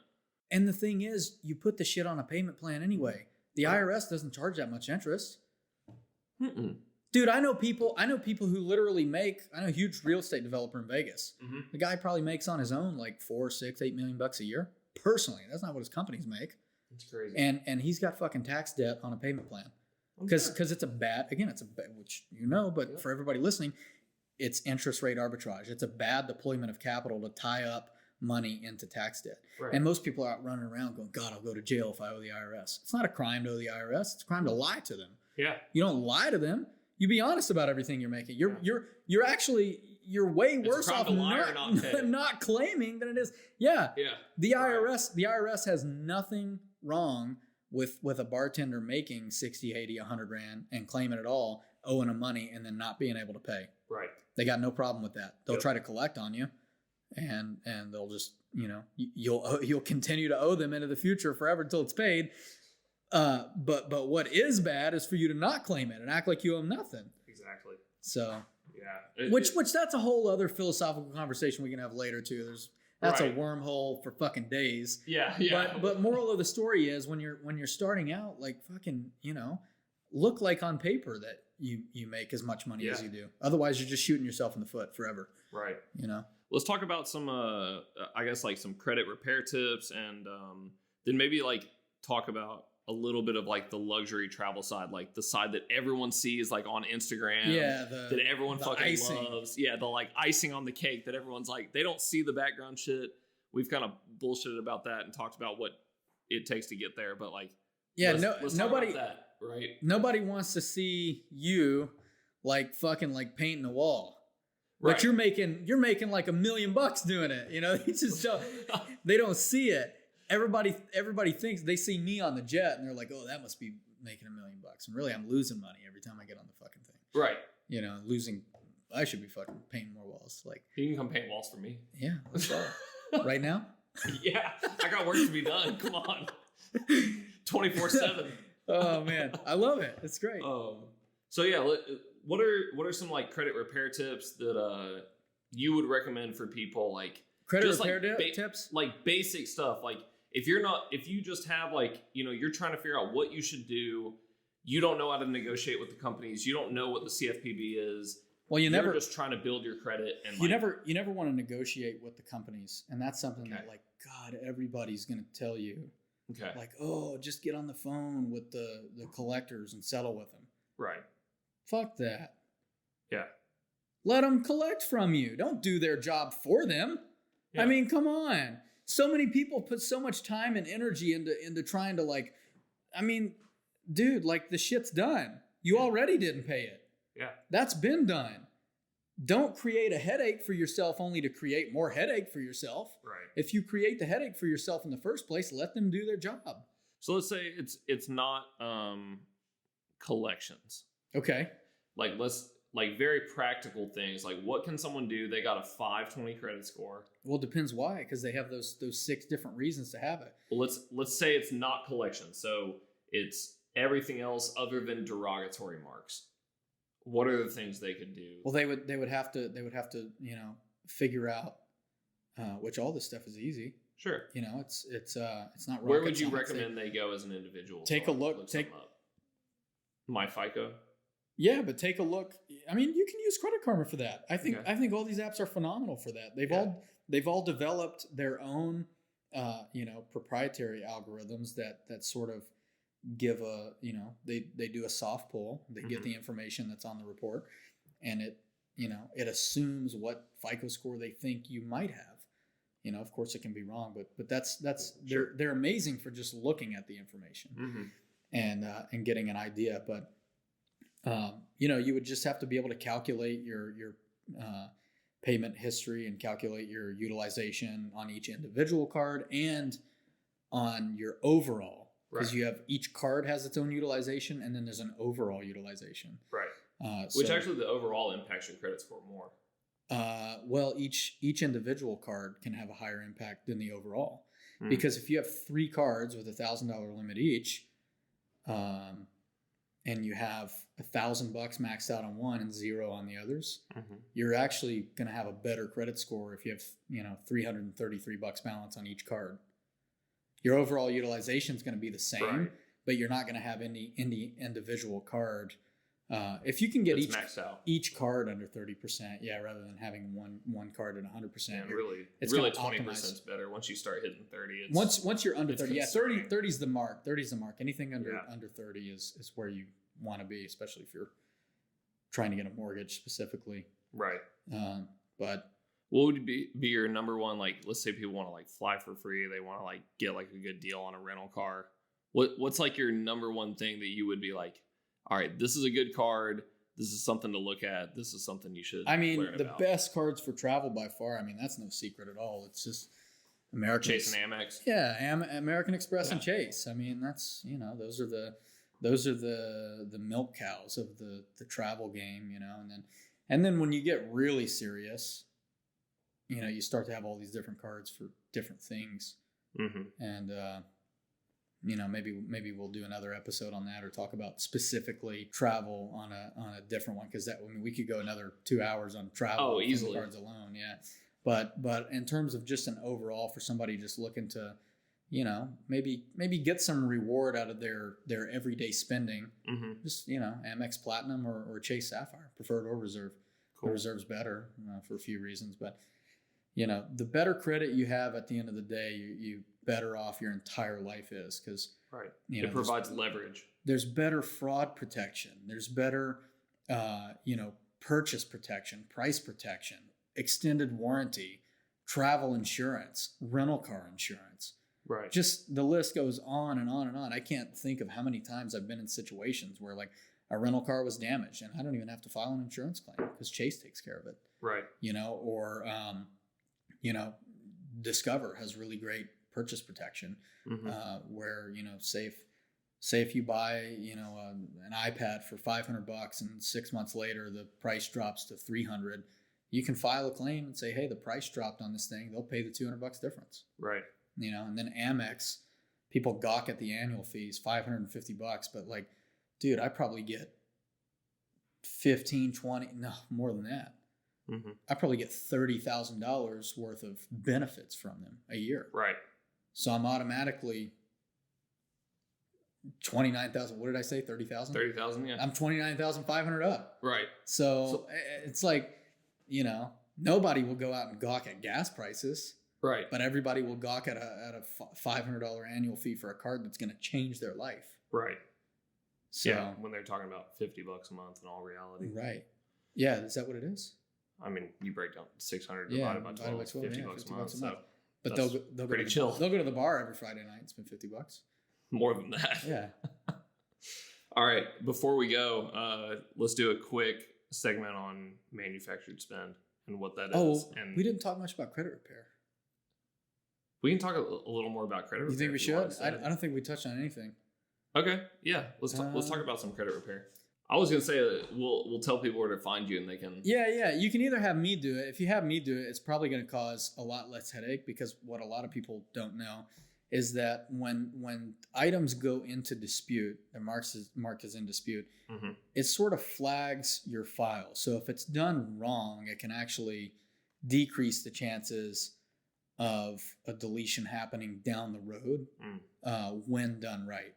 Versus if it's just done right from the get-go. That's like anything in life. Right. Do right or do twice is the saying. It's sort of the same with credit repair.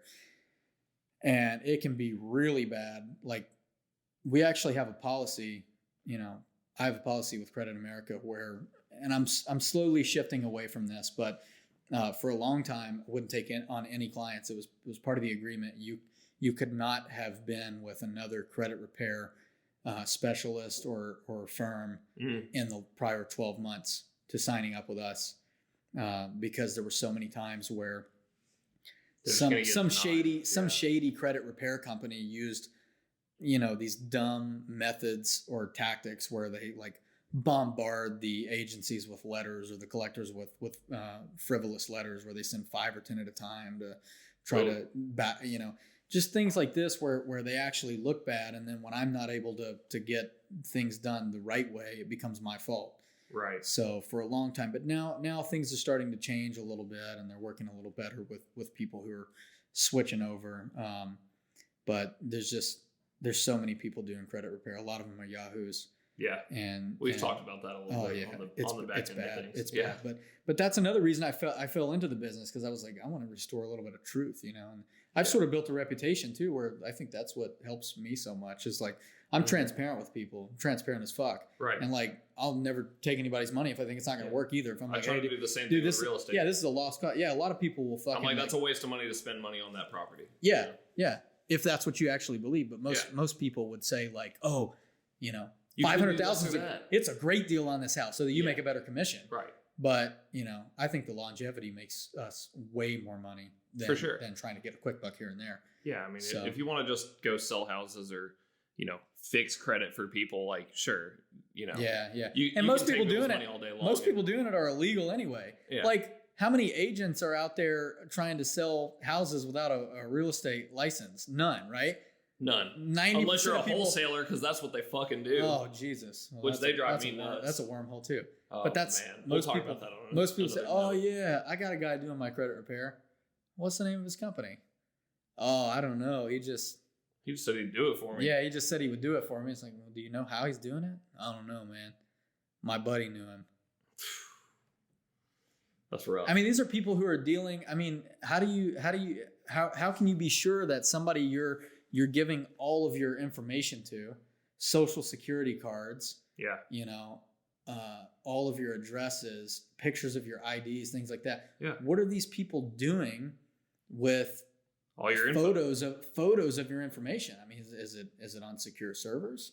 Are they using secure platforms to message? I mean, are they not going to get you in a hotter situation than you were already in by sending a letter that said, because you don't know what they're sending. Right.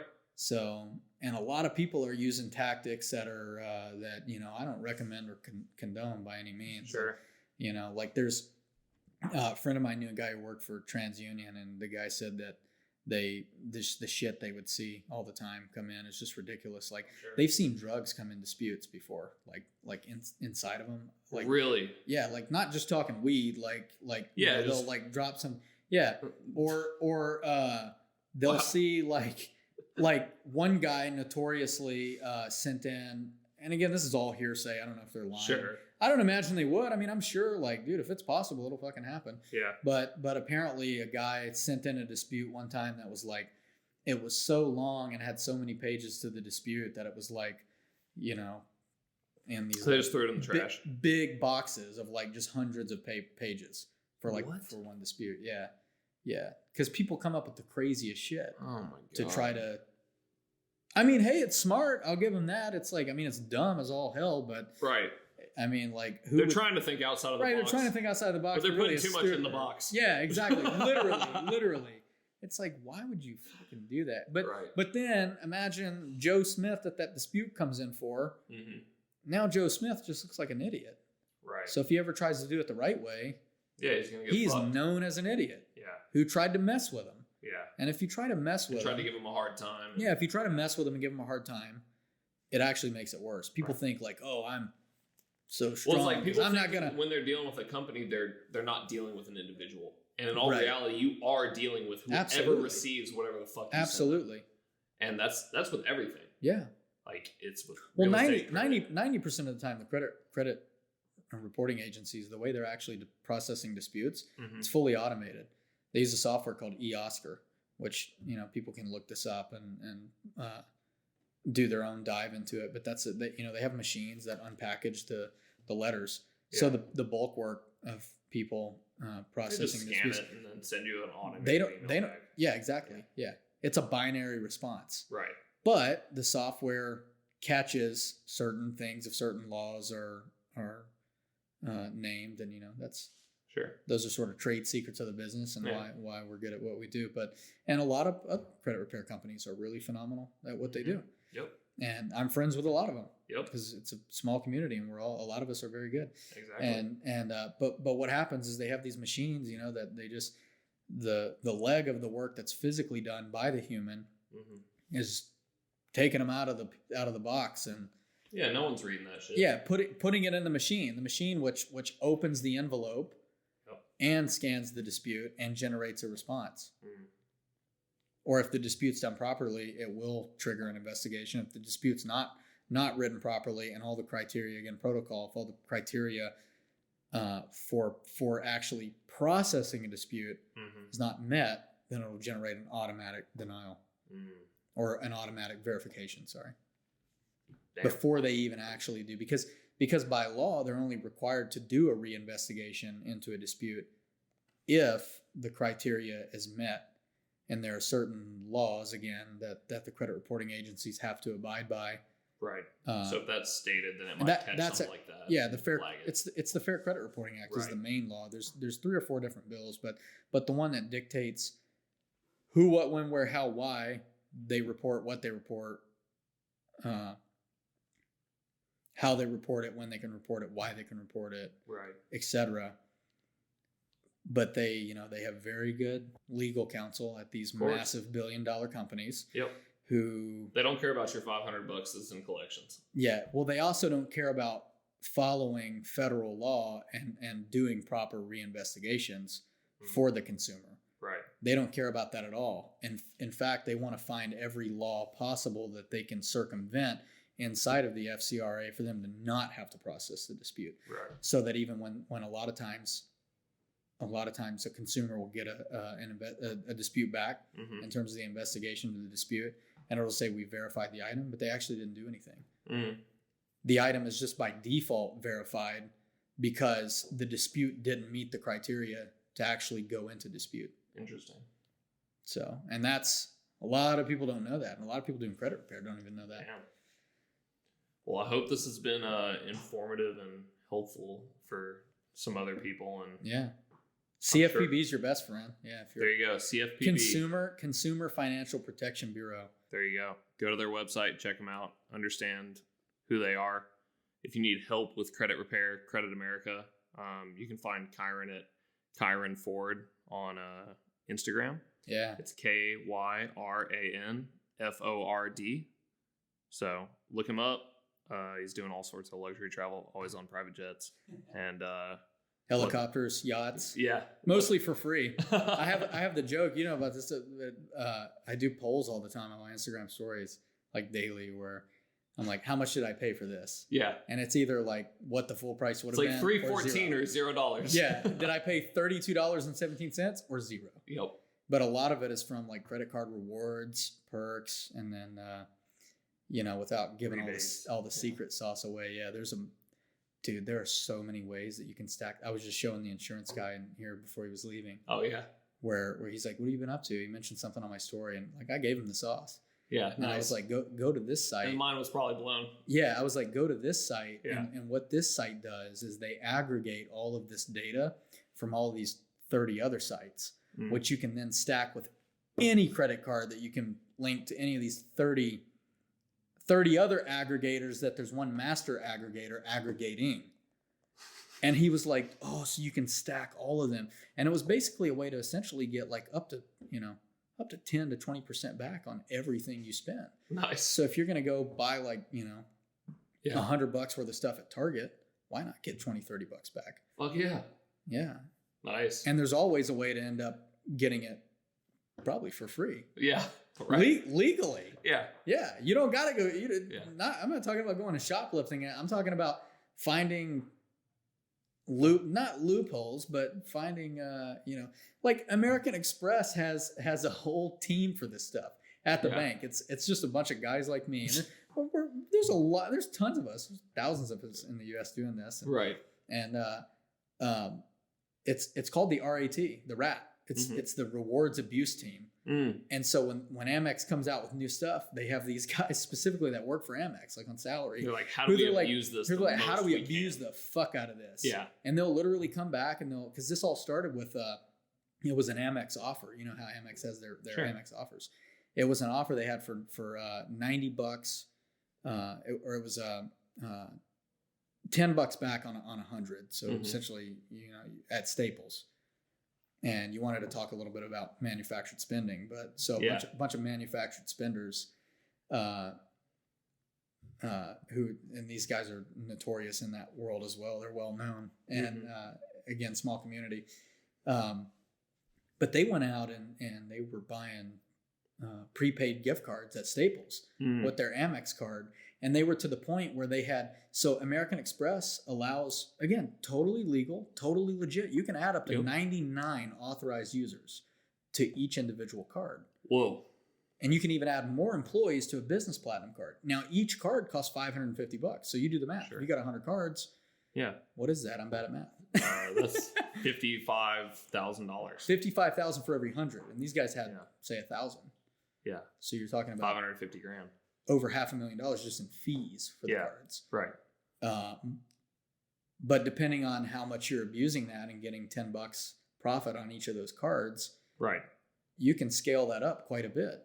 So there are people who will find a way to abuse all of those things. And, I think they made out with like a couple $1 million.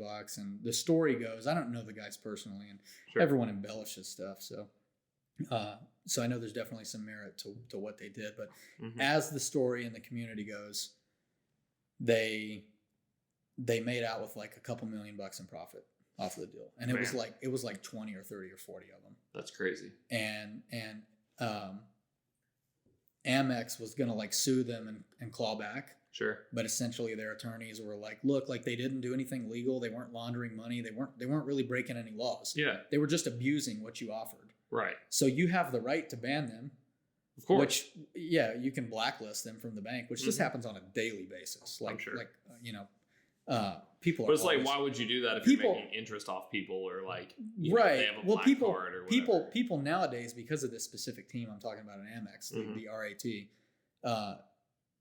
people are nowadays getting banned for referring themselves. Like, you know how you can refer friends to Amex and you get like 10,000 MR, which there's another Amex card that you can, if you have the Charles Schwab card, you can link it to your Schwab brokerage. You can trade the points for cash and so you can basically just cash out all the points at really high rates, good rates. Right. People were referring themselves. They were using their own referral links to plant a cookie and then open up business cards for their businesses. Right. So they basically get like 10,000 points on top of whatever they would get. And now people are like constantly getting shut down for that. So Amex is really against the rule. So I personally don't abuse Amex at all because I spend enough money with Amex that like, you want to keep that relationship. Oh, dude, Amex has been so fucking good to me, dude. Yeah. They have the Platinum has purchase protection. They denied me. Yeah. Well, so Platinum and Centurion cards now too. Yeah. Have Centurion's even more, but I won't talk about Centurion because that's a whole other. Yeah. Most people won't ever get that, but the Platinum, which a lot of people can get, it's actually it's the opposite end of the spectrum. Most people think, oh, I'll never get a Platinum, but they actually can. I know people with like 710 who've gotten it. You know, who make like fucking 40, 50, 60 grand a year. Yeah. Who can get the Platinum? Because again, it's all about creditworthiness. So but I had my car was broken into. I was on a trip and somebody fucking smashed into the window. I literally was like going inside to the hotel and there's a lot of traffic and this was in LA where like shady people just fucking target the hotels. They just know where the nice hotels are. I mean, these guys are pros.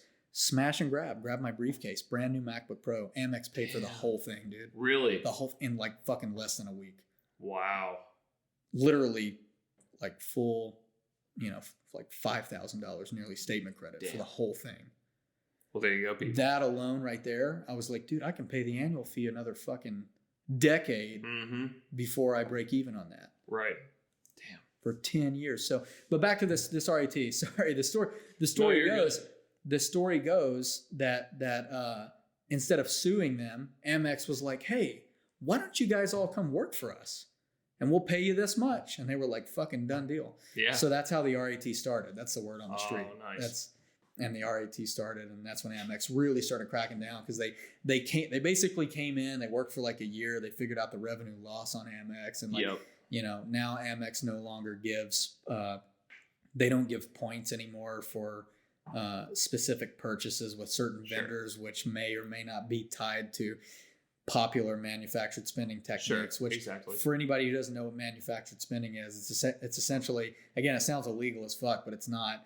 It's essentially when you're just creating spend for cash-like products on a card so that you can reap the rewards or the benefits. Like in other words, if you want to buy bullion from the U.S. Mint and then just resell it for its value, actually you'd profit there. But let's say something like something like a money order or whatever, something that's cash equivalent. Right. Or a gift card or whatever. And now let's say Venmoing your friend some money. Which they charge a 3% fee, so you'd lose money. You'll rarely get above 3% on the rewards. But Right. even if it's just 1% or 2% on the spread, it's where arbitrage comes in. If done Right. at enough scale, you can make thousands of dollars. Yep, exactly. So, or even millions. I know a couple guys in the game who I'm friends with who've made millions. They've made 7 and 8 figures doing this stuff over the last 5 years. But it takes a lot of, I mean, these guys, I'm more interested, obviously being in real estate and running a real long-term scale. I'm interested in long-term scale, building a relationship so that now I go to Amex commercial department. Right. And I can get commercial loans from Amex. And you have a relationship with them. Yeah, versus these guys are constantly, they get their cards. And I got a lot of respect for these guys. Sure. Like I said, a couple of them I'm real good friends with. I'd shout them out, but I don't know if they want me to. Yeah. But one of my really good friends, he's been shut down by every bank, and then but he knows the laws to get the cards reopened, and you can go to arbitration with him. He'll sue him. He'll go in and out, and a lot of it's just about the game. He comes out on top. He makes a lot of money doing it, but that's his game. And I do a lot of this stuff too. I don't go as far as some of these guys. Some of these guys are going really far, and like I said, I love it for them. Yeah, I love it for them. Of course. So yeah. Well, I think that's a great way to wrap it up. Thanks, dude, for being dude. on I'm fucking stoked for one of my first episodes. I'm stoked. This is fucking great. I want to see like the amount of value that you give to people, which I know everybody's told you this, but for everybody listening, like you guys are nuts not to listen to this dude, Ian, because he's. I could name 10 people off the top of my head right now who are charging hundreds of thousands. They make millions of dollars a year charging for courses on this information that Ian's flat out fucking putting in his Instagram stories on a daily basis. Yeah, it's free. Literally. It's nuts. Like Ian was I've literally had people message me and be like, you should be charging for this shit. Literally, Ian was my real estate mentor. Ian's the reason I know everything I know about real estate because of you.